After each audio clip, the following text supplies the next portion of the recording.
Tā, es tagad parunāšu.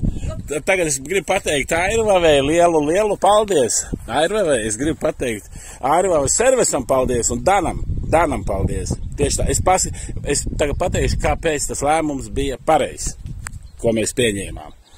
Paskaties, kā tīra vide, riņķī, jauni kociņi, redz, kur ir noņemtā tagad ārdaļiņa, un redz, kā tā mājiņa mums ir, vai redz, kāda, mājiņa, un tā ir viņai vienīga apkurīta, kas ir. Bet es vēl ieiešu iekšā un parādīšu. Skatāmies, kā šita redz tīra mājā. Ne? Un kur ir siltumsūknīs iekšdaļa, atvērš vaļā. Paskatāmies, redzi? Ot šitādas viņu ieraugu. Nu, kā es varu teikt cilvēkam, ka nav garantija? Nu, viss pilnīgi viss jauns. Lūk tā. No, paldies vēlreiz. Garantija pēc garantijas.